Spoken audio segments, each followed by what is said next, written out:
Hello students, आज हम लोग साउंड चैप्टर को पढ़ रहे हैं। साउंड चैप्टर में जो सबसे इम्पोर्टेंट है एक इंस्ट्रूमेंट जो हम लोगों को साउंड के प्रैक्टिकल में काम आता है, उसे हम लोग ट्यूनिंग फॉर्क कहते हैं या हिंदी में स्वरित्र कहते हैं। स्वरित्र को आप देख सकते हैं, ये सिंपल एक स्टील का होता है, यू आकार का जो है ये स्टील का पूरा बना होता है।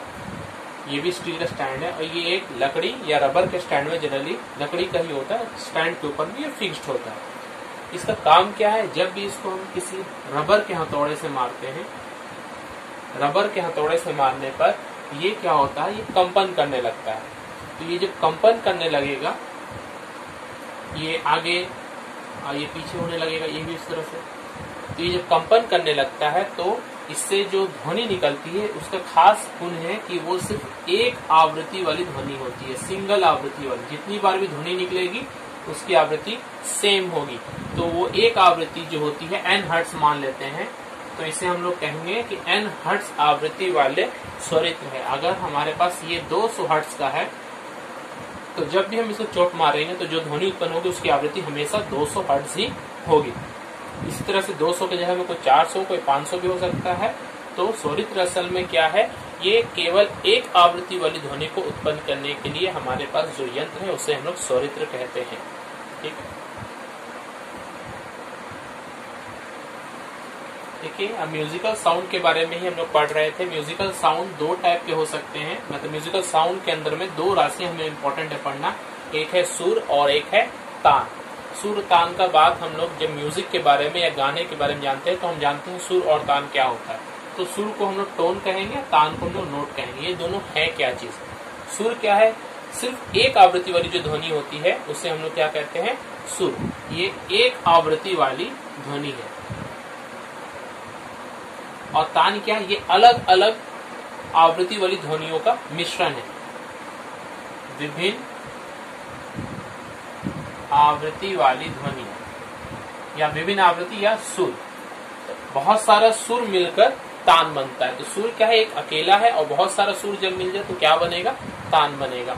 तो दोनों का अंतर भी हम इस तरह से बोल सकते हैं कि केवल एक आवृत्ति वाली ध्वनि को सुर कहते हैं और विभिन्न आवृत्ति वाली ध्वनि या सुरों को मिश्रण को तान कहते हैं। तो तान में बहुत सारा सुर हो सकता है, जैसे 200 हर्ट्ज अगर कोई ध्वनि है, जैसे स्वरित्र से जब हम लोगों ने कहा था अभी, स्वरित्र से जो ध्वनि उत्पन्न होती है वो एक आवृत्ति ध्वनि उत्पन्न होती है। तो हम ये कह सकते हैं कि स्वरित्र से हमेशा एक सुर उत्पन्न होता है। तो 200 हर्ट्ज जो हो रहा है या 400 हर्ट्ज अगर एक अकेला किसी से होगा तो इसे हम लोग क्या कहेंगे, सुर कहेंगे। अब विभिन्न आवृत्ति वाली सुर, जब इस तरह के अलग अलग ट्यूनिंग फॉर्क है, मान लेते हैं 1 है, 2 है और 3, इस तरह से बहुत सारा अगर ट्यूनिंग फॉर्क हमारे पास है, ये 200 हर्ट्ज उत्पन्न करता है, ये 400 उत्पन्न करता है, ये 500 उत्पन्न करता है। तो इस तरह से तीनों को अगर एक साथ अगर हम बजाएंगे, एक साथ अगर हम चलाएंगे तो हम देखेंगे अलग अलग आवृत्ति वाली ध्वनियां एक साथ उत्पन्न हो रही है। मतलब जो हमको ध्वनि सुनाई देगा उस ध्वनि में ये सब अलग अलग आवृत्ति या सुर का मिश्रण हमें सुनाई देगा। तो इस चीज तीनों को मिलाकर हम क्या बनाते हैं, तान बनाते हैं। तो तान क्या है, अलग अलग सुरों का मिश्रण है। चूंकि ये अकेला होता है इसलिए इसकी तुलना अगर हम प्रकाश से करें, साउंड की तुलना अगर प्रकाश से हम करें तो हम ये कह सकते हैं कि एक वर्णीय प्रकाश,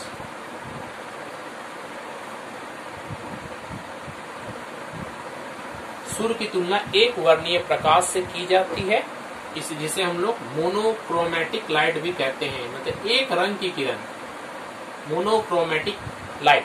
मोनोक्रोमेटिक एक रंग की किरण का मतलब क्या हो गया, जैसे हमारे पास अलग अलग तरह के 7 किरणें होती है ना, रेड, वायलेट, ग्रीन, इस तरह से ऑरेंज, और टोटल 7 रंग की जो होती है। तो अलग अलग एक अकेला अगर इसको समझे तो इसकी तुलना हम लोग सुर से कर सकते हैं, इसकी तुलना हम लोग सुर से कर सकते हैं, इसकी तुलना हम लोग सुर से करते हैं। मतलब अलग अलग रहेगा तब इसकी तुलना एक सुर से की जा सकती है। मगर तान क्या है, चूंकि अलग अलग सुरों का मिश्रण है तो इस तरह के अलग अलग रंगों को जब जोड़ देते तो क्या बनता है, सफेद प्रकाश।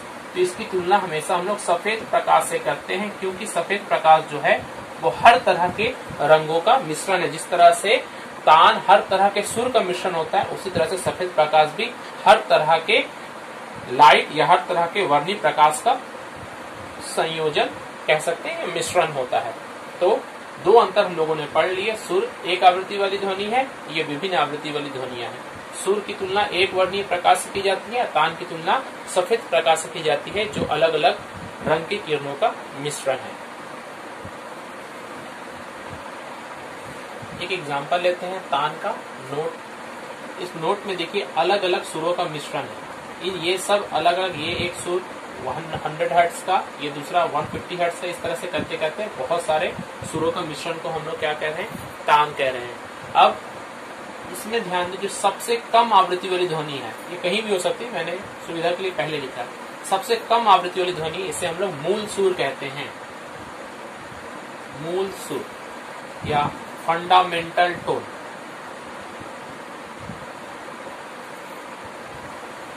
तो मूल सुर की परिभाषा क्या हो जाएगी?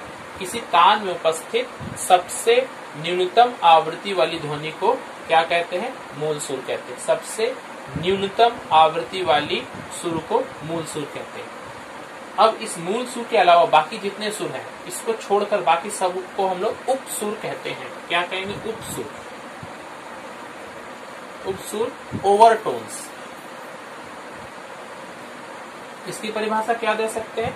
किसी तान में उपस्थित मूल सुर को छोड़कर अन्य सभी सुरों को हम लोग उपसुर या ओवरटोन्स कहते हैं। अब यहां और एक चीज देके ध्यान देंगे, हार्मोनिक्स। हार्मोनिक्स क्या है? हार्मोनिक्स देखेंगे, मूल सुर जो है यहाँ पर 100 है। 100 का टेबल में, या कह सकते हैं इसका जो मल्टीपल्स है कौन कौन है, 100 के 200, 300, 400, 500, 600 और 1000, ये दोनों छोड़कर। तो इस तरह से हार्मोनिक्स जो होता है उसे हम लोग कहते हैं कि मूल सुर के जो सरल गुणांक होते हैं, मूल सुर का सरल गुणांक,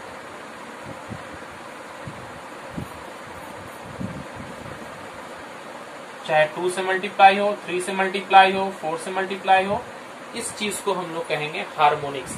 तो किसी तान में उपस्थित वे उपसुर, सब तो उपसुर है ना, किसी तान में उपस्थित वे उपसुर जिनकी आवृत्तियां मूल सुर के सरल गुणांक होती हैं, 2 से या 3 से या 4 से जो गुना करके हमें प्राप्त होती है, उन सभी को हम लोग क्या कहेंगे? हार्मोनिक्स कहेंगे। इसके अलावा एक और चीज जो हम यहाँ ध्यान रखेंगे, अष्टक। अष्टक को हम लोग क्या कहते हैं? ऑक्टेव। अष्टक यानी कि ऑक्टेव। ऑक्टेव, ये जोड़ा जोड़ा करके ये हम अष्टक को देखते हैं।